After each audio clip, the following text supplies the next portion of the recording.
오늘 우리에게 주시는 하나님의 말씀은 마태복음 16장 13절로 19절까지 말씀입니다.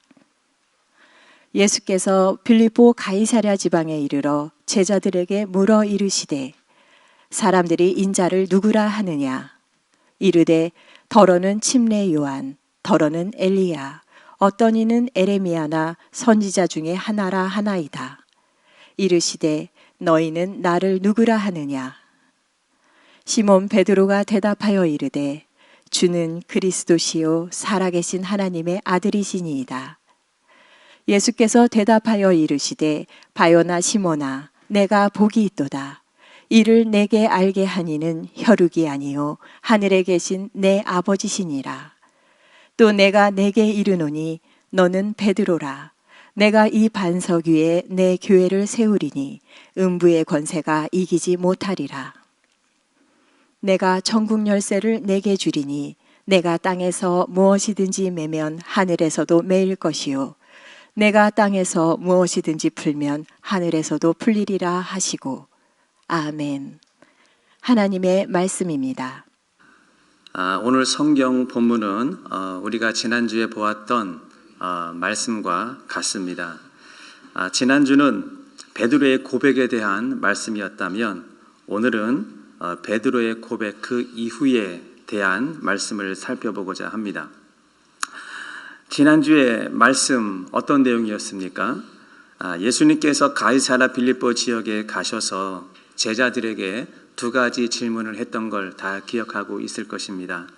사람들이 나를 누구라고 하느냐 물어보셨고 두 번째는 그럼 너희는 나를 누구라 하느냐라는 질문이었습니다.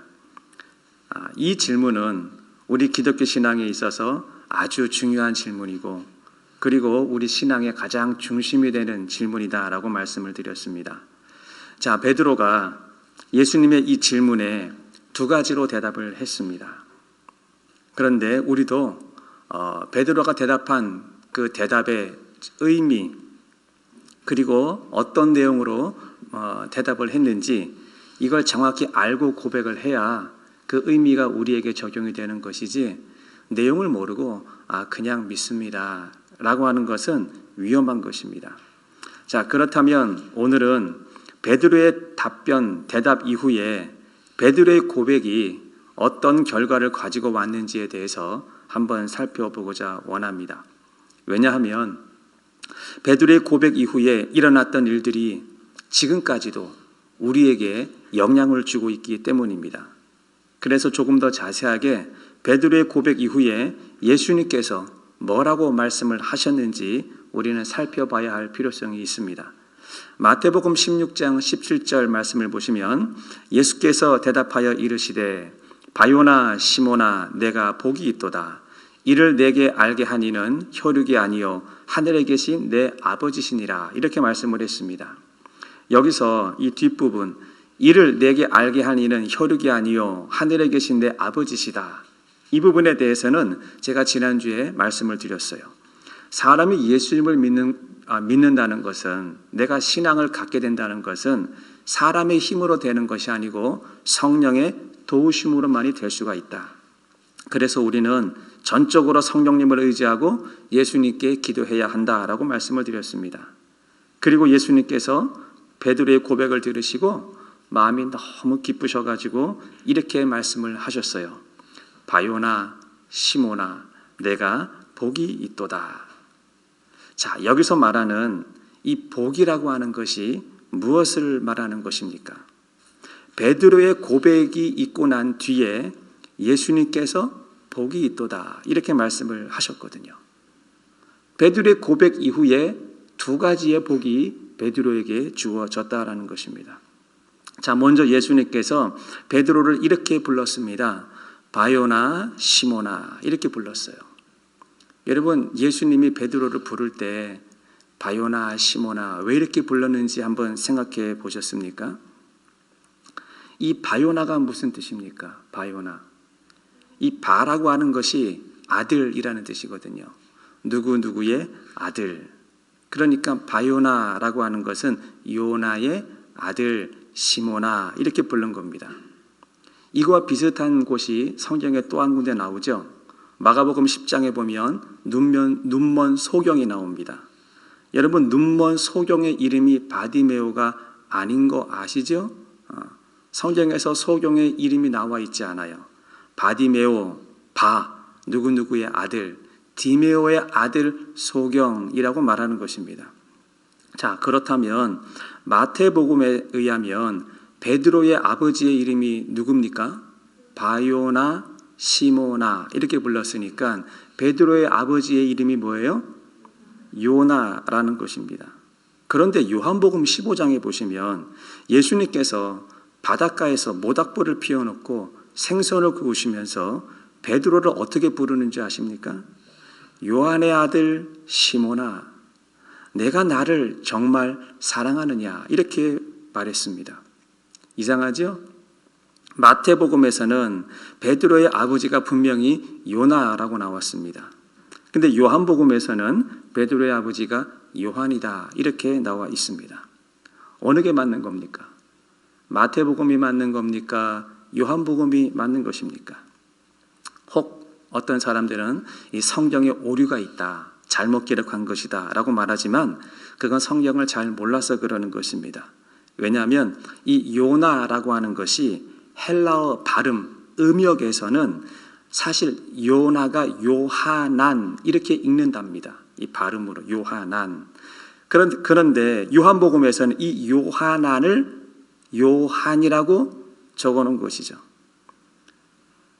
자, 그러니까 다른 사람이 아니라 같은 사람을 의미하고 있는 거예요. 그런데 오늘 본문을 보시게 되면 17절에 분명히 예수님이 이렇게 말씀하셨어요. 바요나 시모나 이렇게 부르셨거든요. 그런데 18절 말씀 바로 이어서 뭐라고 말씀하시냐면 또 내가 너에게 이르노니 너는 베드로다. 내가 이 반석 위에 교회를 세우겠다. 이렇게 말씀하셨어요. 금방 17절에서는 바요나 시몬이라고 불러놓고 곧바로 너는 누구라고요? 베드로다 이렇게 불렀습니다. 자, 베드로의 고백이 있고 난 뒤에 뭐가 바뀐 겁니까? 이름이 바뀌었습니다. 그런데 예수님의 초기 사역을 보시게 되면 예수님께서 이 초창기에 불렀던 제자들이 나옵니다. 예수님의 그 12제자를 한꺼번에 다 부르지 않았습니다. 예수님의 초기 사역 때 초창기에 불렀던 제자가 거기에 베드로가 끼어 있습니다.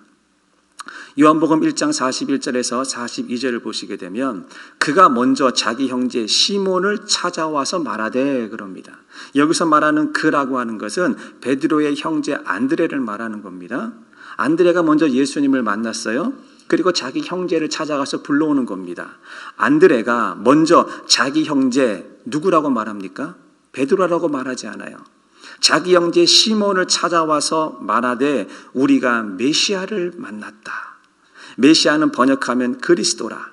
데리고 예수께로 오니 예수께서 보시고 누구를 본 거예요? 시몬을 데리고 왔잖아요. 시몬을 본 거예요. 시몬을 보시고 이르시되 내가 요한의 아들 시몬이냐 그랬어요. 시몬이니 장차 뭐라고요? 게바라 하리라. 게바를 번역하면 베드로다 이렇게 말을 했습니다. 자, 이 장차라는 것이 뭐예요? 너는 지금 시몬이라는 삶을 살고 있지만 장차 앞으로 무엇이 된다는 거예요? 게바가 된다는 거죠. 게바가 뭐예요? 베드로가 된다는 것입니다. 자, 그러니까 베드로가 주는 그리스도시요 살아계신 하나님의 아들입니다 라고 고백한 이후에 시몬이 베드로가 되었다라고 하는 것은 예수님께서 베드로로 시몬을 처음 만났을 때 그를 향하여 했던 예언이 있습니다. 너는 지금 시몬이지만 장차 앞으로 무엇이 될 것이라는 거예요? 게바, 베드로가 될 것이다라는 것이에요.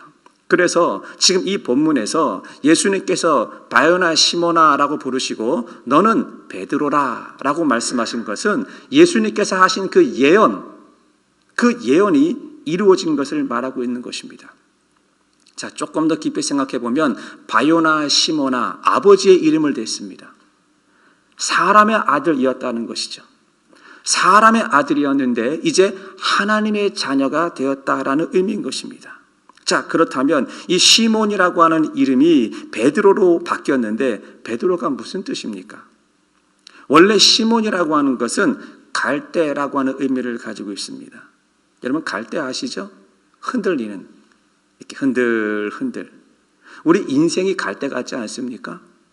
문제가 다가오고 힘든 일이 다가올 때마다 우리는 흔들려요. 그렇죠? 자녀 문제가 올 때 흔들리고, 물질 문제가 올 때 흔들리고, 건강 문제가 올 때 흔들리고, 이런 문제들은 끊임없이 바람처럼 불어옵니다. 그러니까 우리는 이렇게 흔들릴 수밖에 없어요. 그런데 시몬이, 흔들리는 시몬이 베드로가 되었다. 이 베드로는 헬라 말로 페트라, 이 페트라라고 하는 것은 바위, 반석 이런 뜻입니다. 그래서 이 페트라를 어떻게 발음을 하냐면 페트로스 이렇게 읽습니다. 그런데 이 페트로스를 한글에서는 베드로라고 번역을 해놓은 거예요. 근데 영어에서는 피터 이렇게 이야기를 해놓은 것입니다. 자, 그렇다면 잘 생각해 보십시다. 지금 예수님께서 어디에서 이 말씀을 하고 계시는 거죠? 가이사라 빌립보에서. 지난주에 제가 설교를 할 때 가이사라 빌립보가 어떤 도시라고 설명을 드렸습니다. 안반의 도시, 바위의 도시. 더 중요한 것은 그 안반과 바위가 상징하는 것이 뭐냐면 황제에게 바쳐진 도시라는 것입니다. 황제의 도시. 자, 이 황제의 도시, 안반의 도시, 흔들리지 않는 이 도시에서 예수님이 시몬을 향해서 너는 베드로다. 너는 반석이다 라고 선포를 한 것입니다. 이것이 어떤 의미를 가지고 있는 것입니까? 세상 사람들이 볼 때는 반석이 어디입니까? 로마 황제가 반석이에요. 세상의 중심이 되는 로마가 반석이라고 생각을 했습니다. 그런데 예수님께서는 그게 아니라는 거죠. 세상의 중심이 황제가 아니고 로마가 아니라는 것이에요. 지금 내 앞에 서 있는 너, 내 앞에서 신앙 고백을 한 너가 비록 시골 어부 출신이고 네가 그렇게 많이 배운 것이 없고 가진 것이 없고 무명한 자 같지만 너가 반석이라는 것입니다. 이제는 네가 세상의 중심이 된다라고 예수님께서 가이사라 빌립보에서 선포를 하신 것입니다. 그래서 우리는 이 베드로의 고백을 깊이 묵상을 해야 되는 것입니다. 주는 그리스도시요 살아계신 하나님의 아들입니다. 예수님은 나의 제사장이시요 예수님은 나의 선지자요 예수님은 왕이시고 예수님이 나의 하나님이십니다. 이런 고백을 하자 너는 이제는 사람의 아들이 아니고 하나님이 지켜주시는 하나님의 자녀 반석이 되었다라는 것입니다. 그러니까 이 베드로의 고백 이전에는요, 베드로가 어떻게 살아왔던 것입니까?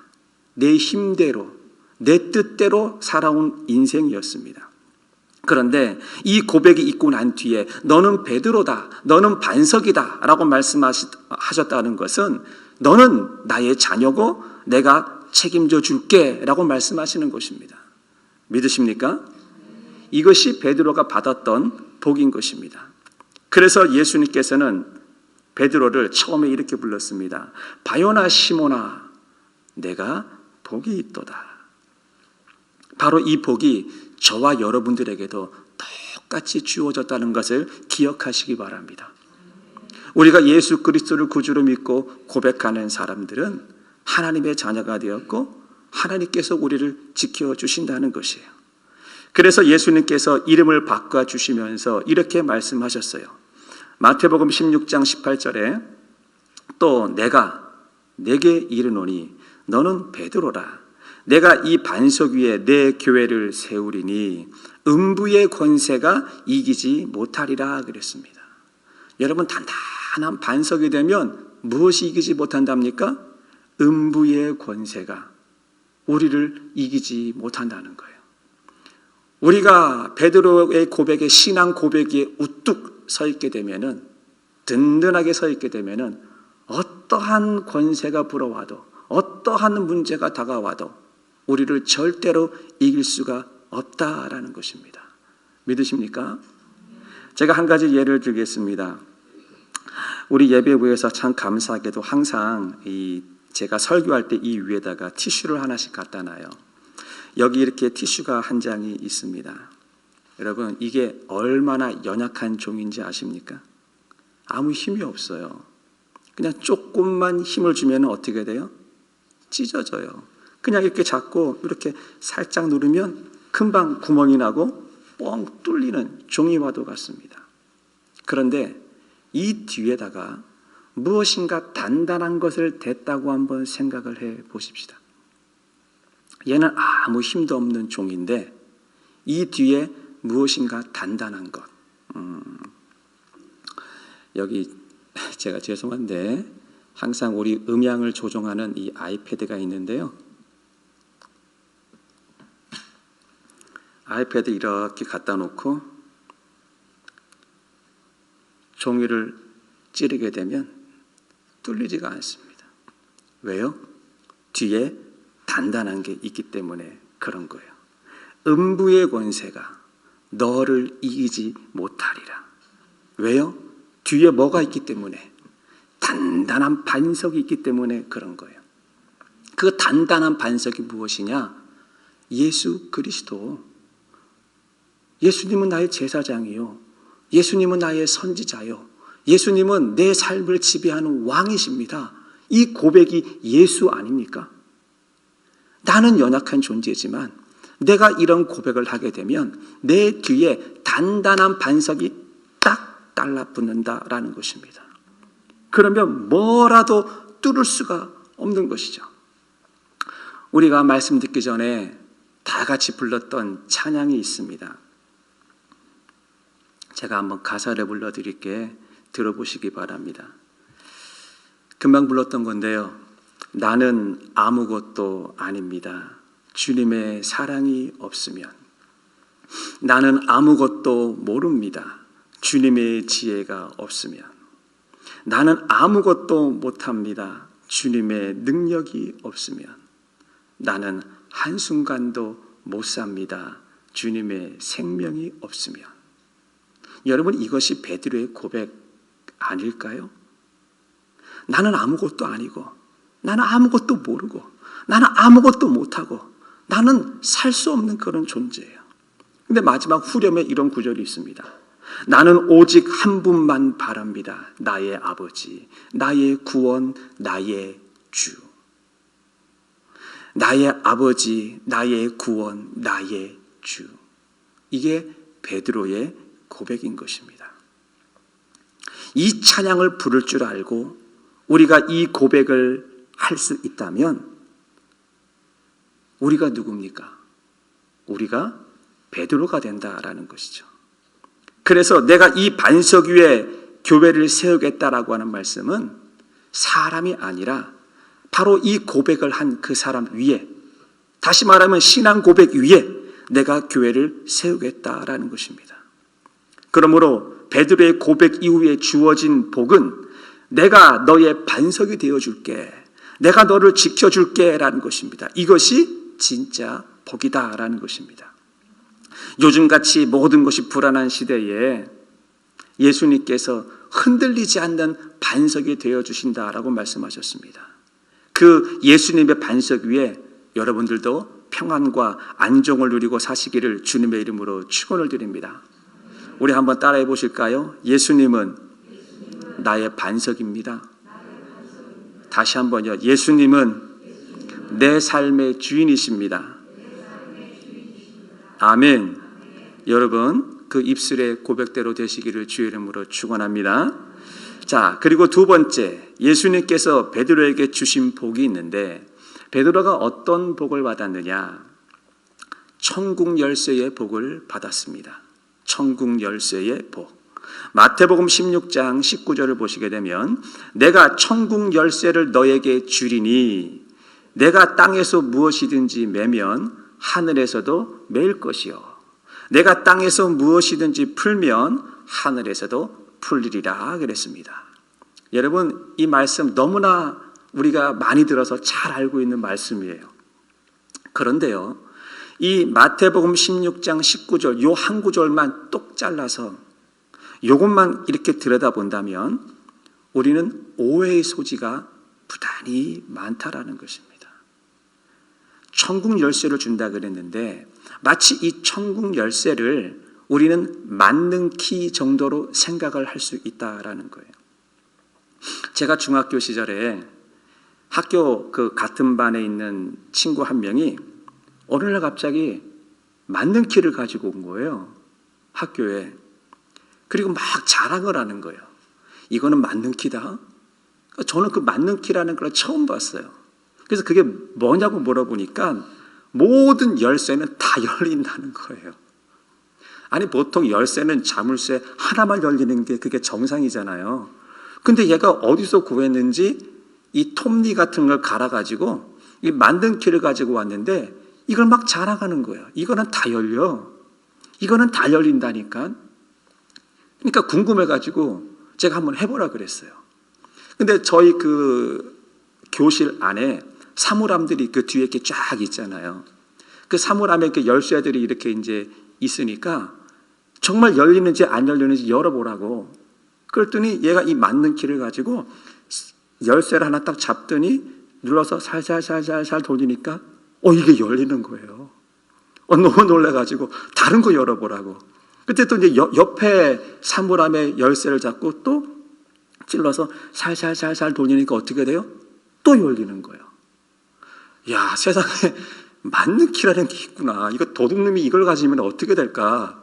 제가 그런 생각을 잠시 해 보았는데 혹시 성도님들은 마태복음 16장 19절이 이 천국 열쇠를 너에게 준다 그랬는데 우리는 이 천국 열쇠를 이 맞는 키라고 생각하지 않으시느냐라는 것입니다. 내가 천국 열쇠를 너에게 주리니 내가 땅에서 무엇이든지 매면 하늘에서도 매일 것이고 내가 땅에서 무엇이든지 풀면 하늘에서도 풀리리라. 우리는 오해하기 딱 좋습니다. 왜냐하면 땅에서 매면 하늘에서도 매이고 땅에서 풀면 하늘에서도 풀린다고 했기 때문에 그래서 사람들은 이것을 무엇이라고 착각을 하냐면 이 천국 열쇠가 기도가 아니겠느냐 이렇게 생각하는 사람들이 많이 있어요. 그래서 기도를 열심히 하게 되면은 하늘이 열린다는 거죠. 또 내가 닫고 싶은 일이 있어요. 그러면 또 내가 기도를 열심히 하게 되면은 하늘이 닫아준다는 것이죠. 사람들이 이렇게 생각을 하면 안 되는 거죠. 마태복음 18장 19절 20절을 한번 보시게 되면 진실로 다시 너희에게 이르노니 너희 중에 두 사람이 땅에서 합심하여 무엇이든지 구하면 하늘에 계신 내 아버지께서 그들을 위하여 이루게 하시리라. 두세 사람이 내 이름으로 모인 곳에는 나도 그들 중에 있느니라. 이 19절에 나오는 두세 사람이 땅에서 합심하여 무엇이든지 구하면 이 구하면이라고 하는 것을 자연히 사람들은 기도로 연결을 시킵니다. 그리고 20절에 보게 되면 두세 사람이 내 이름으로 모인 곳에 나도 그들 중에 있다라고 했기 때문에 이 두세 사람이 모이는 것을 합심기도라고 생각을 한다라는 것이죠. 그래서 한 명이 기도해서 안 이루어지게 되면은 어떻게 하자는 거예요? 2명, 3명, 4명 힘을 보태면 보탤수록 좋으니까 많이 모아서 열심히 기도하게 되면 하나님께서 들어주시지 않겠느냐. 여러분 기도 자체를 놓고 본다면 하나님께서 듣는 것 맞습니다. 우리는 기도하면 하나님께서 반드시 듣습니다. 그런데요 지금 너희가 땅에서 매면 하늘에서도 매이고 너희가 땅에서 풀면 하늘에서 풀린다는 이 구절을 19절 말씀 그것만 보지 마시고 이 내용 전체 맥락에서 본다면 이건 지금 천국 열쇠가 기도를 말하는 게 아니라는 거예요. 그냥 사람들은 착각하는 거죠. 마치 엘리야를 접목을 시키는 거예요. 여러분 엘리야 시대 때 하늘에서 3년 반 동안 비가 내리지 않았습니다. 그래서 무슨 일이 벌어졌습니까? 바알 선지자와 엘리야가 대결하는 장면이 나오지 않습니까? 그래서 엘리야가 열심히 기도하니까 하늘에서 비가 내리고 또 열심히 기도하니까 하늘에서 불덩이가 떨어졌다는 거예요. 그래서 이 엘리야의 갈멜산 사건을 가지고 사람들은 자꾸 기도에다 포커스를 맞추는 거예요. 기도하면 하늘에서 불도 떨어지고 기도하면 하늘에서 비도 내리고 이렇게 말하고 있는데, 여러분 지금 엘리야의 갈멜산 사건은요, 10계명에서 제1계명이 뭐죠? 나 외에 다른 신을 섬기지 말라, 두지 말라라는 내용이에요. 갈멜산의 엘리야의 갈멜산 사건은 이 10계명의 1계명을 회복하는 사건이에요. 왜냐하면 이스라엘 백성들이 원래는 유목민이었습니다. 광야에서 유목민, 하나님만 보고 살아오다가 그들이 가나안 땅에 들어가고 난 뒤에 농경 사회로 생활이 바뀌면서 이 농경의 신, 가나안에 있는 바알의 신을 섬기기 시작을 한 거예요. 바알에게 잘 보여야 될 거 아니겠어요?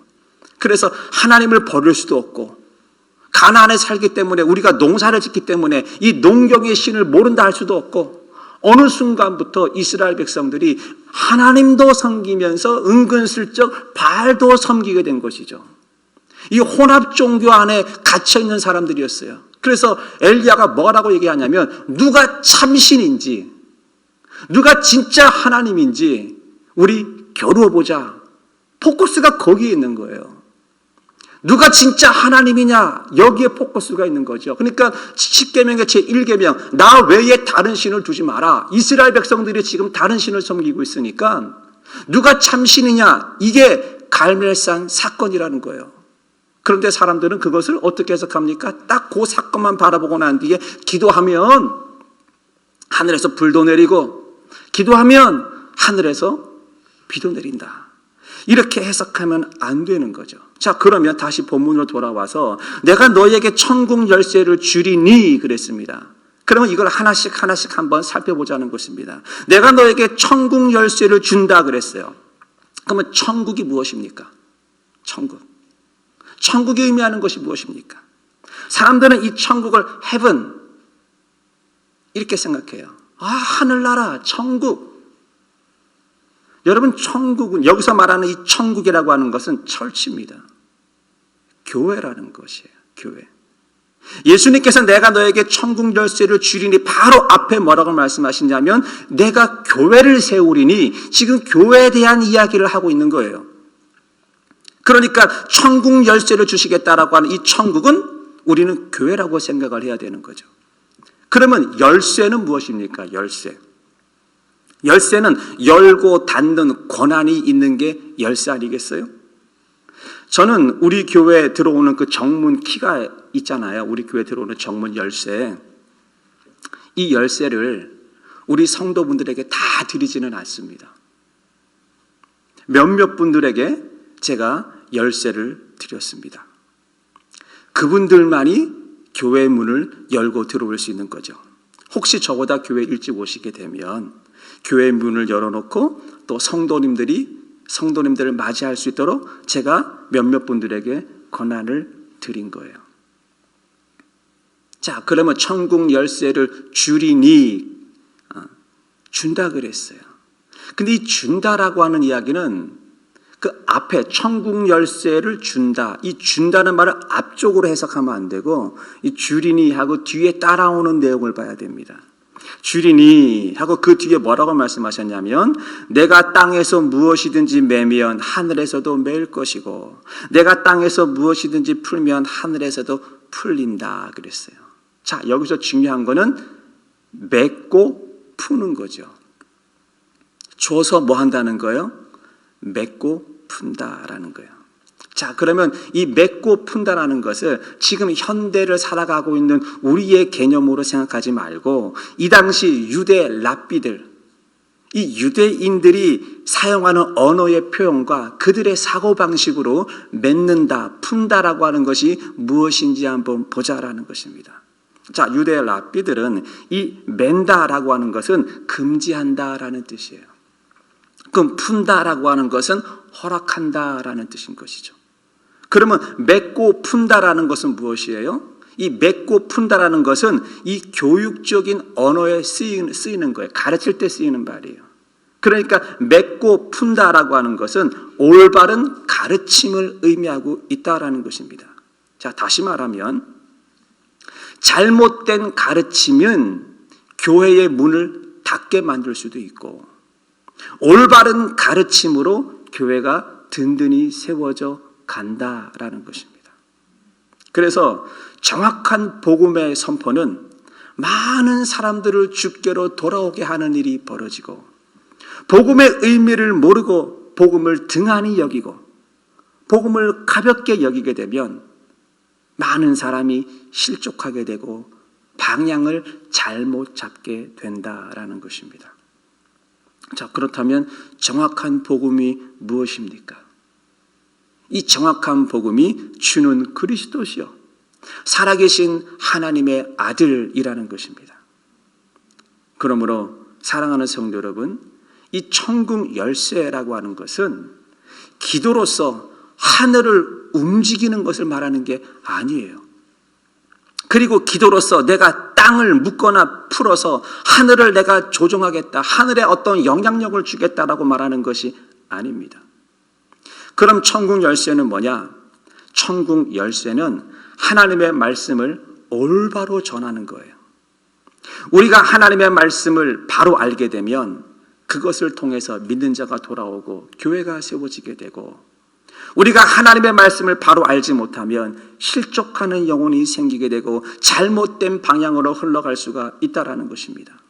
그래서 천국 열쇠를 어떻게 사용하냐에 따라서 하늘 문이 열리기도 하고 하늘 문이 닫히기도 하고 한다라고 하는 것은, 천국 문, 이 복음을 어떻게 전하냐에 따라서 천국이냐 지옥이냐, 구원을 받느냐 구원을 받지 못하느냐라는 것입니다.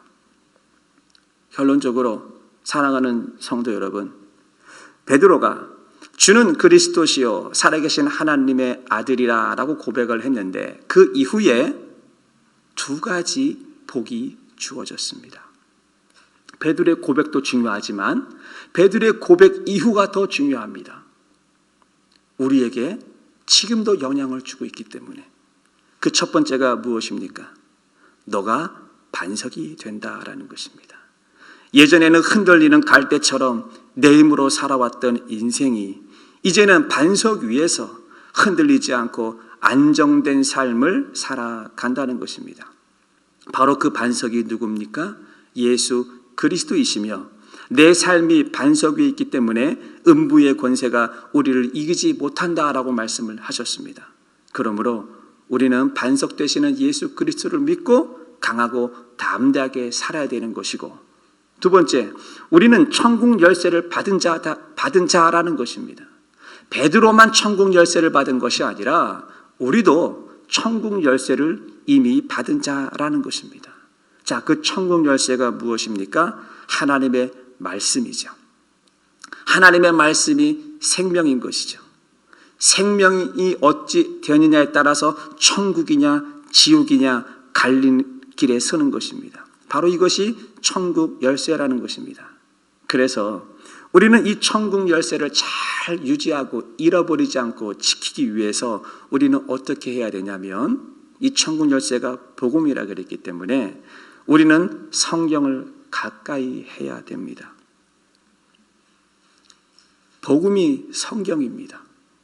우리가 성경을 꾸준하게 읽지 않으면 우리는 천국 열쇠를 유지할 수가 없어요. 받긴 받았지만 내가 유지를 할 수 없다라는 거예요. 그래서 성경을 읽으셔야 되는데, 여러분 성경을 읽다가 우리가 궁금한 것이 생긴다든지, 아니면 우리가 혹 모르는 부분이 생긴다든지, 아니면 좀 오해될 것 같은 소지가 생긴다든지, 그러면 절대로 그냥 덮어두지 마세요.